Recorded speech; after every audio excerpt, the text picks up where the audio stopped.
तो 5 नंबर में देखते हैं। 5 नंबर में ये कह रहा है बहुपदों p x g x q x r x के ऐसे उदाहरण दीजिए। ठीक है, ऐसे उदाहरण दीजिए जो विभाजन एल्गोरिथ्म को संतुष्ट करता हो।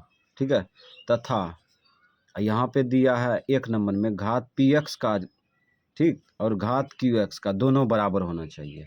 तो ऐसा उदाहरण देना है रोमन अक्षर 1 में, पी एक्स का घात और क्यू एक्स का घात दोनों बराबर होना चाहिए। ठीक, और रोमन अक्षर 2 में देखो घात क्यू एक्स का घात और आर एक्स का घात दोनों बराबर होना चाहिए। और रोमन अक्षर 3 में देखो आर एक्स का घात कितना होना चाहिए, 0 होना चाहिए। तो ऐसा उदाहरण देना चाहिए। तो इसमें उदाहरण हम लोग देंगे। तो इसमें जो है ना, कई उदाहरण दे सकते हैं अपना इच्छा के अनुसार। ठीक है, तो 1 नंबर में देखो, 1 नंबर में घात पी एक्स और घात क्यू एक्स का दोनों बराबर होना चाहिए। ठीक है, तो हम यहाँ पे पी एक्स बहुपद ले लेते हैं, 4x² प्लस 4x।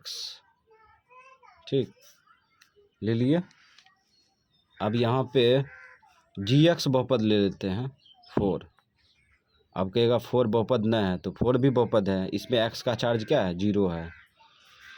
अब क्यू एक्स कैसे निकालें, तो क्या करेंगे, जी एक्स से पी एक्स में भाग दें ऐसे, यानी कि हम लोग भाग देते हैं तो इसको लिख सकते हैं पी एक्स, और भाग देंगे किससे, जी एक्स से। भागफल क्या आएगा, क्यू एक्स आएगा, और शेषफल क्या आएगा, आर एक्स आएगा, है ना। तो बगल में भाग देते हैं, तो यहाँ 4 से इसमें भाग देंगे, 4 से 4x² प्लस 4x में भाग देंगे, यानी कि कहने का मतलब जी एक्स से पी एक्स में भाग दिए, है ना, भाग दो अपने आ जाएगा। तो यहाँ पे 4 से इसमें भाग देंगे, शुरू वाला से शुरू में भाग देंगे तो कितना आएगा, x² आएगा। ठीक है, अब इसमें गुना कर लो, इसमें गुना करेंगे तो 4x होगा, 4x² होगा। उसके बाद चिन्ह बदल दो, माइनस प्लस माइनस रहेगा, घटेगा कटेगा। उसके बाद 4x है, 4x उतार दिए, फिर इससे इसमें भाग देंगे तो कितना आएगा, 4 4 कट जाएगा, x आएगा, x उतार दिए। अब इसमें गुना कर लो, कितना होगा 4x। अब चिन्ह बदल दो, माइनस कट्टा, शेषफल क्या है, 0 आया, है ना। तो इस प्रकार से हम लोग देखते हैं। यहाँ पे देखो पी एक्स का घात और क्यू एक्स का घात, है ना, दोनों बराबर है। गौर से देखो, यहाँ पे पी एक्स का घात कितना है, पी एक्स का अधिकतम घात, इस बहुपद में अधिकतम घात देखते हैं तो कितना है, 2 है। और क्यू एक्स का अधिकतम घात देखते हैं, 2 है। तो इसका मतलब पी एक्स का घात क्यू एक्स के घात के बराबर है ना। तो यहाँ पे भाग दिए तो क्यू एक्स कितना आ गया, x², है ना, प्लस x, और उसके बाद शेषफल आर एक्स कितना आया, 0, है ना। हमें पूछ रहा था कि पी एक्स का घात क्यू एक्स के बराबर होना चाहिए। तो यहाँ पे देखो पी एक्स का घात, अधिकतम घात देखो, इस बहुपद में अधिकतम घात x का घात कितना है, 2। इसमें क्यू एक्स का अधिकतम घात देखो, x का घात अधिकतम कितना है, 2 है। तो पी एक्स का घात क्यू एक्स के घात के बराबर है, देखो, इसीलिए हो गया ये पहला उदाहरण, घात पी एक्स का और घात क्यू एक्स का बराबर। ठीक है, और यही हो गया आंसर, है ना। तो इस प्रकार से कई उदाहरण दे सकता है, ठीक है, अपना मन से। तो रोमन अक्षर 2 में चलते हैं। रोमन अक्षर 2 में देखो, इसका हल करना है, इस उदाहरण देंगे।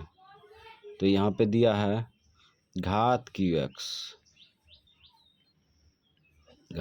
एक्स का किसके बराबर होना चाहिए, घात आर एक्स के बराबर होना चाहिए, आर एक्स के बराबर होना चाहिए। तो ऐसा उदाहरण देगा।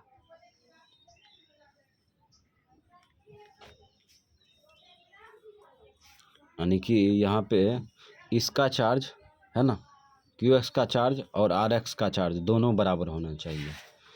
तो जो विभाजन एल्गोरिथ्म को संतुष्ट करता हो, ये भी बात है।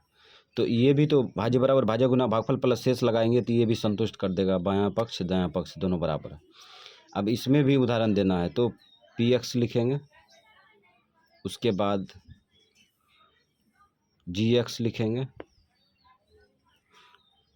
सब बहुपद लिखेंगे, उसके बाद क्यू एक्स बहुपद लिखेंगे, उसके बाद आर एक्स बहुपद लिखेंगे। तो पी एक्स बहुपद पकड़ते हैं, पी एक्स बहुपद पकड़ लेते हैं x Q minus 3x² plus में x प्लस में 2, है ना। ये पहले से थिंकिंग कर लेंगे कि कौन सेट करेगा, ठीक है।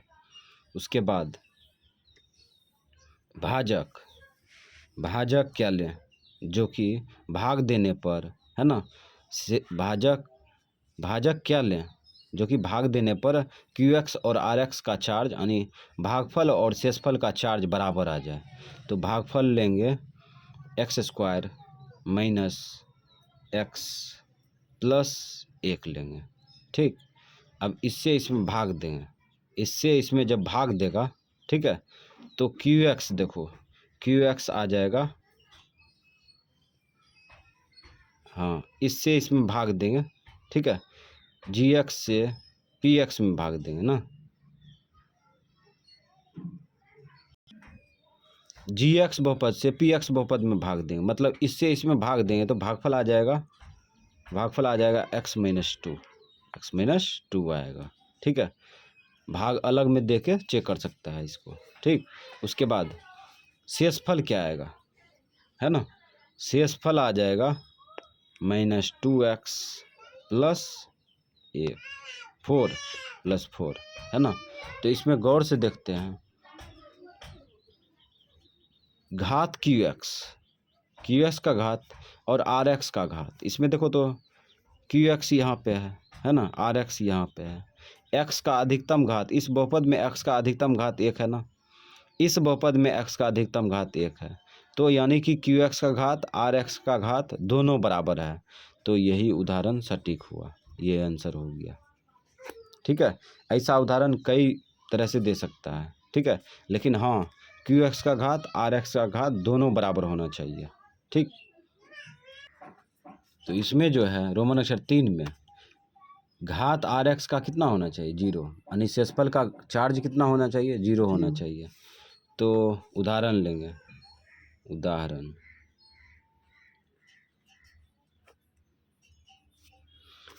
पी एक्स का बहुपद लिखेंगे और जी एक्स का बहुपद लिखेंगे, उसके बाद क्यू एक्स का बहुपद लिखेंगे और आर एक्स का बहुपद लिखेंगे, ठीक। तो पी एक्स का बहुपद लेंगे तो यहाँ पे ले लेते हैं -x³ प्लस में 3x² माइनस में 3x प्लस में 5, है ना। अब जी एक्स बहुपद क्या ले, जो भागफल शेषफल निकल जाए, तो यहाँ पे जी एक्स बहुपद लेते हैं माइनस में x² प्लस में x माइनस में 1, ठीक। उसके बाद इससे इसमें जब भाग देगा, ठीक है, भाग दे चेक कर सकता है, बहुत बार भाग दे चुके हैं, ठीक है। इससे जब इसमें भाग देगा तो ये भागफल आ जाएगा x-2, ठीक। उसके बाद शेषफल क्या आएगा, शेषफल आ जाएगा 3, है ना, शेषफल 3 आएगा। अब यहाँ पे देखते हैं आर एक्स का घात जो है, आर एक्स का घात, है ना, 0 है। अब कहेगा कैसे 0 है, तो इसमें क्या करेंगे, 3x सटा दिए, है ना, और चार्ज लगा दिए 0, है ना। तो अब देखो इसको रिटर्न करेंगे, किसी भी संख्या पर चार्ज 0 होता है तो उसका मान 1 होता है, रिटर्न करेंगे तो रिटर्न भी हो जाएगा, है ना। को कैसे रिटर्न होगा, तो 3 और इसका मान क्या होगा, 1 होगा, तो आगे बढ़ जाएंगे तो 3 होगा। तो यहाँ पे देखते हैं आर एक्स का घात कितना है, 0 है ना, तो ये हो गया आंसर, ठीक है। इस प्रकार से उदाहरण दे सकता है इसमें, है ना।